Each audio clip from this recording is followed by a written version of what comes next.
I can fix it! What is up, guys? This is Mega Chief Fan here. Welcome back to another video. And today I'm going to be doing another book rant video just because I love these rant type of videos. So this is number 5. I'm really excited to just get into this because I may end up not numbering this series anymore because I'm just going to be doing a lot of rambles from now on. But I'm also going to try to do more reviews. A few more discussion, but my discussion videos don't really do that well. The rant videos are what do the best, so you guys wanted the rant, so I'm giving you the rant. So, anyway, enough chit-chat and all that. What's going to be this rant video? So, first I'm going to show you just what I'm currently reading, just like normal rant videos. But then I'm going to talk about something real quick. I have too many books on my TBR. I have 2 books that I checked out from the library, 2 that are going to the library, and or at least coming up to the library because I put them on hold. But then I'm gonna not purge, but like get through a lot of my TBR books. And yeah, I'm just really excited. So let's get into this. First up, what am I currently reading? I'm about a little more than a third of the way through Richard III by William Shakespeare.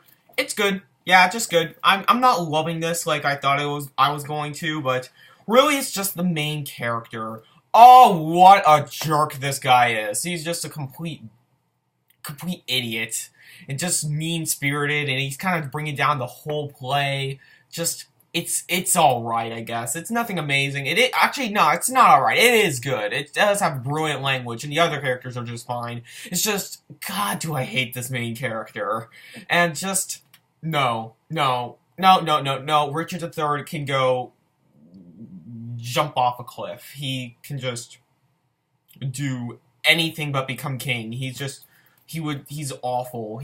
I don't like this character. But the play itself is good. Like I said, good story, good enough characters besides Richard, and great language, like always, from Shakespeare. But I think I'm starting to die down with Shakespeare a bit. I think I'm gonna read Much Ado About Nothing, but then I'm probably gonna stop for a little bit, and then finish his, bibliography in a couple months afterwards. So yeah, Richard III, really excited to finish this. Hopefully I should finish that today.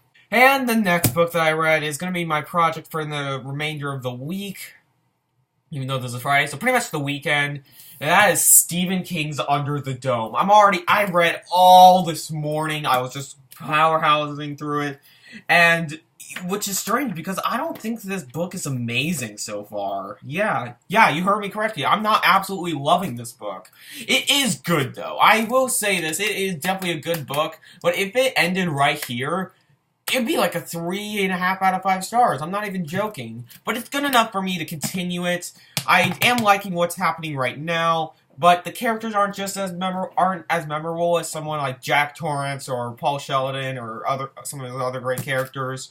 So, yeah, it's not for me. It's really not the type of story for me, even though it has the premise like me. Stephen King's writing isn't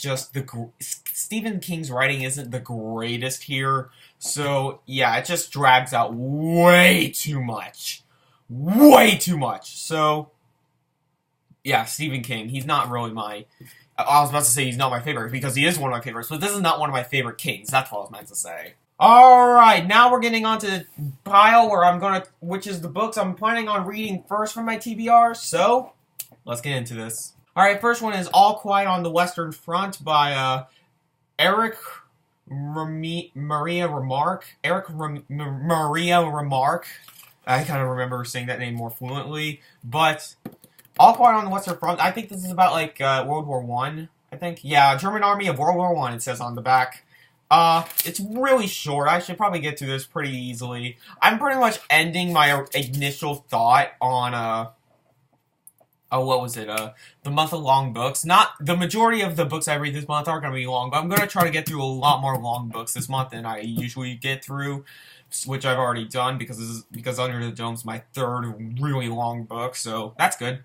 But All Quiet on the Western Front is definitely a shorter one, and I've heard it's pretty good, so let's hope it's good. It also is one of, like, modern classics, so I'm always up for a 20th century classic. Next one is another 20th century classic, and that is Rebecca by Daphne du Maurier. I've showed this book off before. I even said I was going to read it very soon at one point, but I never got around to it. But I'm just going to force myself and just try to get into this book. Plus, I've heard from, Adam over at Memento Mori, correct me if I'm wrong, but I think it was him who said that this was more of a psychological thriller than, I thought this was going to be more of a gothic romance, but it's really more, I've heard it's really more of a psychological thriller, which I'm even more pumped about because I love really good thriller. So, yeah, another modern classic. So, yeah. The next book is Memoirs of Geisha by Arthur Golden. I am for sure that I said this, that I was going to read this book. In fact, I even said I was going to be currently reading this on Goodreads. And I did actually start this book, but never finished it because it was good, but, I just wasn't in the mood for it. But now, knowing that I'm at least going to like this book, I'm going to just go through it, read it. It's another one of those, contemporary fiction novels, so, yeah. Really, really excited for Memoirs of Geisha. It looks fantastic. Next book is a no shock if people saw my last video, The Grapes of Wrath by John Steinbeck. I have not read The Grapes of Wrath yet, but I recently read, a couple of days ago, I finished East of Eden. Wonderful book! But if you want to know my further thoughts on East of Eden, check out my last book rant. i.e. last video. So, John Steinbeck, he's one of my favorite authors of all time. He's in my top 5 favorite authors ever, so yeah, Grapes of Wrath is probably his most famous book. So it's kind of a shame that I haven't read this yet. But I tried to read this in December, and I wasn't really a fan of it. But I bet now, but I wasn't into, those family sagas back then. I think now I'm really going to like The Grapes of Wrath. So, yeah, since I love East of Eden so much, I'm now going to be reading The Grapes of Wrath. Alright, the next book is Unbroken by Laura Hillenbrand. I think I showed this off in my recent book haul. If I didn't, oh well. Wait, I don't think I did. Did I? I don't know. But, yeah, Laura Hillenbrand. This book, I've heard so many good things about. I think one of our classmates in our English class read this last year because, we had to read her nonfiction book, and they chose this. But, yeah, I love a good nonfiction book.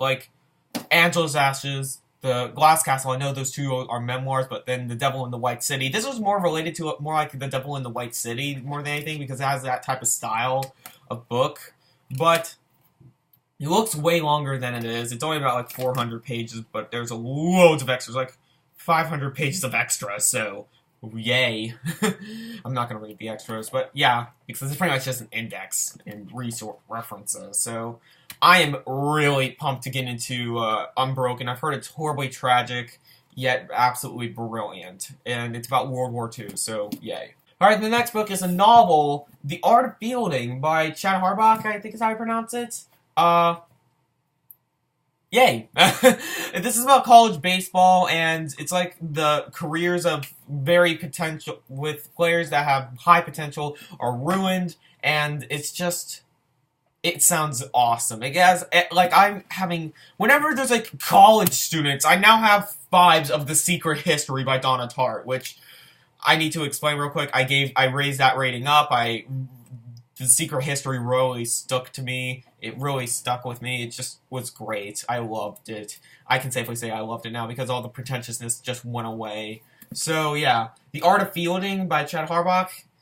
If this is anything like The Secret History in tone and style, then I'm going to love this. Alright, the next book is Bel Canto by Ann Patchett. I think this is about the opera. I'm not even joking, but yeah, nothing. I don't know much else about this book, but yeah, it's a novel. It won the Faulkner Award. So, yay. The next book is Outliers by Malcolm Gladwell. The Story of Success, people. The Story of Success. This is another one I think somebody read in my English class for the nonfiction unit. And yeah, I've been meaning to get around to this and just Malcolm Gladwell in general. So, yeah, and if I like this, I really hope I like this because then I can read 2 other books I've heard are really good. So, Outliers. I want to know the story of success, so I'm going to read this. And the final book, Shailene Tolan, just pay attention to the next part because it is Stephen King's Revival. I actually have a set date of when I'm wanting to read this, so hold up, let me just pull it up real quick. Let me move a few books real quick. Alright. So I'm pulling up my calendar, and I want to start this, pay attention, on August the 13th. So, on August 13th, Shailene, however you pronounce it, I'm sorry, I'm so sorry, but let's start this. Let's start this book next weekend. Not this weekend, i.e. tomorrow, but a week from tomorrow. That's another thing I should say. So, a week from tomorrow, let's start Revival by Stephen King. I'm in a major Stephen King mood right now, so it's not incredibly long for me. I don't know how that is for you, but yeah, it's about 400 pages, so it's alright length. But Revival by Stephen King. Really excited to get into this because it sounds awesome. So that was the video, guys. Tell me what you guys are commenting. Comment down below on what you guys are reading currently, what you plan on reading, and yeah, that's pretty much it. So as always, I'm Mega Man Chiefan, and I'll see you later, guys.